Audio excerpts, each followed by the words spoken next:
Hello, everyone. This is Stormy reporting on the storm that is going to hit us. I think the Weather Channel said it was called Iola. I don't know why they would name it, but hey, that's okay. I don't mind. I do have a lot of questions though with this storm. I am confused about the National Weather Service's forecast differing from the Weather Channel's forecast. The Weather Channel only mentioned that eastern Massachusetts was going to get hit with the big jackpot totals of 3 feet or 2 feet plus, but yet the National Weather Service continues to show Connecticut and New York as getting the 2 foot to 3 foot range of snow totals. I tend to go with both of them, giving both Connecticut and eastern Massachusetts a jackpot because eastern Massachusetts, even though the rain and snow line is gonna come much closer to them, they are gonna have more heavier precipitation and not just banding because they're gonna be much closer to the center of the storm rather than Connecticut. Connecticut will have a lot of banding, but they won't have as much. They won't have as much like steady on. I don't know, maybe. But I do know eastern Massachusetts will though. They will have heavy. They will have a lot of heavy snow in Connecticut, but it will be a lot lighter in nature than a lot lighter in ratios in nature than. That's a bad way to put it. It would the snow ratios are going to be much higher in Connecticut, western Massachusetts, and New York than it will be in eastern Massachusetts next to the rain and snow line. But that means that there's going to be a greater powder outage potential in the area of eastern Massachusetts, specifically inland areas and areas on the coast. One of the main factors with this also will be the cold air coming down. There's a high up above us in eastern Canada that will help provide and make the winds really strong. Without that, we would end up with a storm like the one that we had last Friday. And that, even though that was a decently sized storm, I thought we were going to get much more out of it. And I was kind of upset because I wanted a little bit more, and we only got like 4 inches, which we were lucky to get that. But this does have the right ingredients. There's a high to the north, which will give us very strong winds. It's going to increase the flow of cold air down here because it's an Arctic high that's bringing cold air down to us. That's going to make it snow. There is going to be some mix on the Cape, the outer Cape. I think it will only last for an hour or two when the storm is at its closest. This will greatly reduce the totals. I don't know by exactly how much, maybe like 6 inches or like 8 inches, like reduce it by 8 inches. So they might only have totals like of a foot rather than 2 feet. Areas just outside this are going to get a lot of snow, regardless of the snow ratios. Snow ratios are going to have no impact, or they will, but you're going to see a much bigger difference with just being in the front of the storm, like right down in Scituate, in areas near Scituate, most likely in Taunton, where the National Weather Service is going to have a very rough time to getting into work on Tuesday. I think I would suggest just having a sleepover. I don't know if they do that in the government, but like they do in Congress. But also in areas in Brockton, which is also going to be very, very hard hit. That Brockton and Bridgewater, Taunton, Mansfield. I think that that would be one of that may even be harder hit. But what other areas? Providence, Rhode Island will be in it. All the areas in interior Massachusetts will get the most snow totals because it will be colder, so it will lead to much higher snow ratios. On the coast, they'll still get the same amount of snow, but it will be heavier in nature, and there's going to be a lot more power outages because it's going to be heavier and more windier. Now, the other question I have is, how is the National Weather Service people going to get to work? I don't know if they just stay over there for like 36-hour shifts, or they just go home. I don't think it would be very smart to go home because I don't know how they're going to get home when the highways are closed. Oh, and that's another thing too. Because in Nemo they close the highways, this storm is going to be relatively stronger than Nemo. In my opinion, it would be very, very smart to, if not necessary, to close all of the like I-95 and I-495 just to the New York to Boston corridor, because outside of that, it's going to be a relatively manageable snowfall of like under a foot or so. I mean, if you're going to do it up to, actually, that's like past the mountains in New Hampshire. But if you're going up to Maine, then that's another story. But yeah,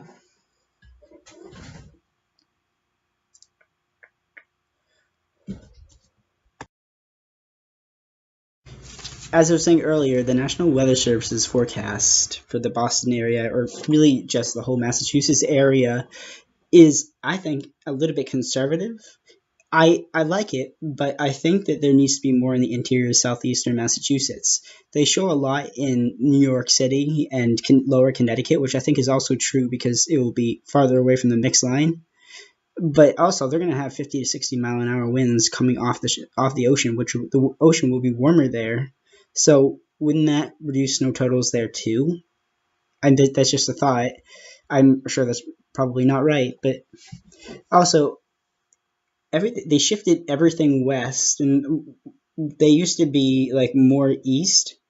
I think this reminds me like they're going with the GFS model. I don't know if that's right or not, but I think that they should keep what they have, but give it more east and then west too, because the east is going to be given the most QPF of any of the places because it's in the brunt of the storm. There will be banding in New Jersey, Long Island, and places like Southern Connecticut, Hartford, and all those places. But I think that it's really that you're really going to get the greatest impact in southeastern Massachusetts, especially the interior. And for winds, you're going to get the greatest impact on the coastline, like the South Shore and the North Shore. The Cape will mix, so I do agree with that. In a minute, I'm going to show you the National Weather Service's forecast for New York City in terms of snow totals. So all in all, for this snow map, I agree with it, but I think that they should expand it in southeastern Massachusetts.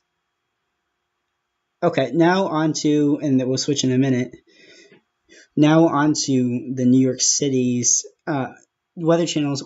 The Weather.gov's forecast for New York City. I think that this is perfectly done. I think that everyone here is going to get at least 3 feet of snow. It's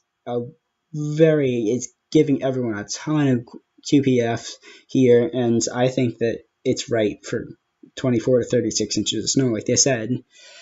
The only problem actually, there is no problem really. I don't have any problem with that.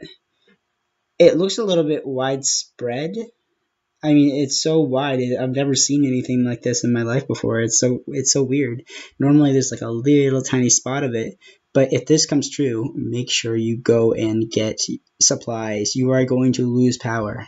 There is no chance that you're not going to lose power. Get a generator now before they probably have already sold out. If this type of snow comes down, you're not going to be able to travel either. You don't even think of going out. Even sitting in a car and charging your electronics is going to be dangerous because your tailpipe may get covered and then you're going to get in trouble then. But I do agree with these type of snow totals. It's far away from the mix line, and it's going to be really cold there, leading to really high snow ratios, and you're going to get the precipitation and intensity. I do agree with the banding because normally there is banding farther away from the center of the storm, and this is in the same location where Connecticut and New York is right now. So prepare for a lot of banding. Prepare really Tuesday night that you're going to get bundled. There is no way around this. It's not going to go out to sea at this point, and it's just that's it. So make sure you get your milk and bread, or they probably already run out of it. Okay, so the next slide, I'll show you the Weather Channel's forecast, and as you can see, all the snow total jackpot is much farther west, and this is what the NAM model showed last night that all the people on Twitter, all my friends on Twitter were complaining about because it didn't give Connecticut the jackpot, and actually I was excited because it gave me the jackpot.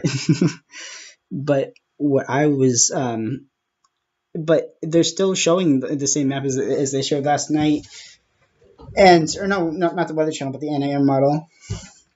But it shows 2 feet in interior eastern Massachusetts, which I agree with. I think that's totally correct and accurate. But this is significantly shifted east from what the National Weather Services think. The National Weather Service thinks, and I agree with this, but I think it's shifted a little bit too far east. I think that it's mostly there is going to be banding in Lower Connecticut and New York City, and they're going to get 2 feet plus. But the same with Eastern Massachusetts too, because they're going to be in the brunt of it. The Eastern Massachusetts is going to have the precipitation intensity to give them 2 feet plus, but the banding out in Connecticut will give them 2 feet plus with the snow ratios.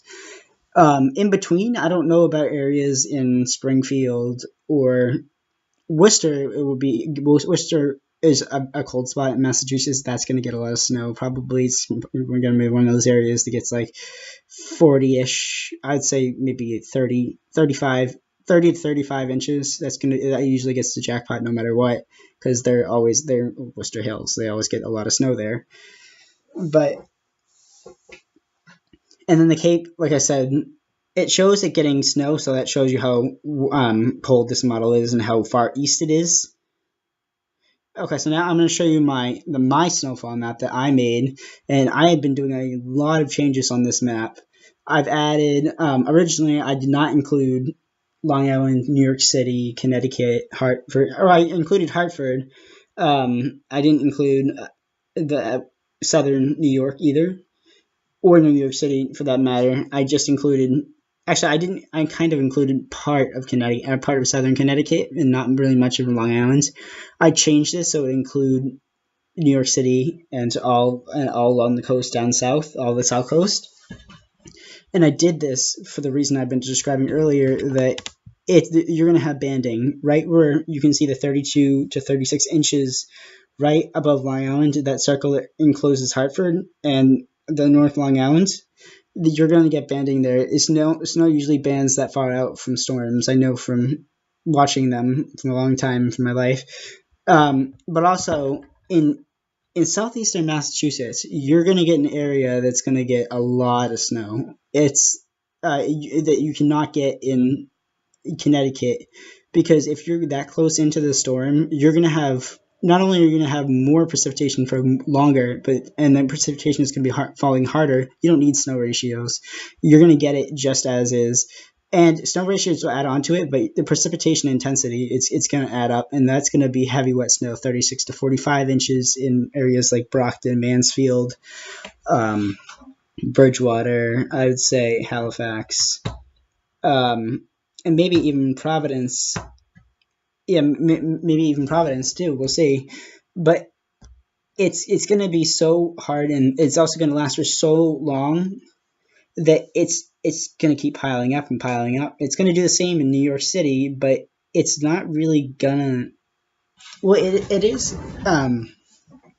The problem that I have with that is that they're going to have super high snow ratios, but I don't know if they're necessarily going to get as much precipitation as, say, because what if they have a band that comes through and then it will move necessarily, it might move like west or east, and they might end up with more or less. So really, in that band, the 30 to 36 band over Hartford and Long Island, they may end up with necessarily more, or no, they're going to end up with a lot of snow in one small area, in the smallest stripe of an area. So they may end up with 18 inches in Central Park in New York, but say 40 inches in a town in Connecticut.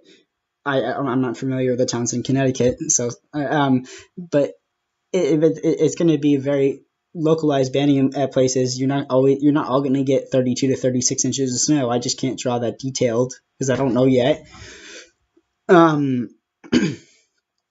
But in southeastern Massachusetts, you're going to get widespread. You're going to get widespread 20 to. You're going to get widespread 2 feet plus. It's guaranteed. And again, on the Cape, like I said, it's going to be. You're going to get it cut off because it's going to start mixing. Nantucket's going to be rain for a lot of it. So I put you in the yellow zone, which is 5 to 15. Is that 5 to 15 or is it? I think it's 6 to 8. It's something like 8 to 15, or I can't read that. But but you're not gonna. There's a blizzard warning hoisted for the Cape, although I don't know why the National Weather Service would do that for the Cape. If they think the precipitation will change over to rain there, because you can't have. Oh, actually, no. It's because the precipitation will last long enough that it won't matter if it rains. It will do it on Monday night. That's a blizzard, but it might be. I wonder if it would be canceled on Tuesday evening or Tuesday afternoon when it changes over to rain and the storm makes its closest approach. There's going to be a relatively sharp cutoff to the west, which is way, way, way, way out in like Saranac Lake or Burlington. In Burlington, I still expect you to see 1 to 3 inches or so. More like 3 to 5, actually, because the precipitation goes so far north. The ski areas will benefit too. They're going to get about, I'd say in the mountains, 15 inches, maybe 10, 15. Mount Washington, definitely 15. Areas, if you get to western Massachusetts, you're going to start dropping off in totals just because it's going to start getting, you're not going to get as intense of precipitation. So all in all, this storm is going to be very, very, very, very, very, very, very powerful.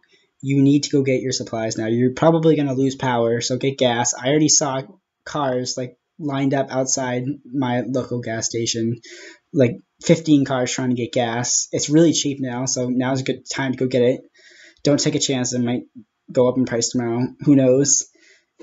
Also, go get milk. Go get water. Water is the most important. Get at least 3 gallons of water. Get a gallon per each person per each day. That is important. You need that. Humans need water to survive. And get food. Get enough food for a week, or no, get enough food for 3 days at least, without power. Actually, I'm gonna tell you to get food for a week. This is gonna be a historic storm. I've never seen like this in my life. It's more powerful than Nemo, maybe even more powerful than the Blizzard of '78. Okay, I have to go.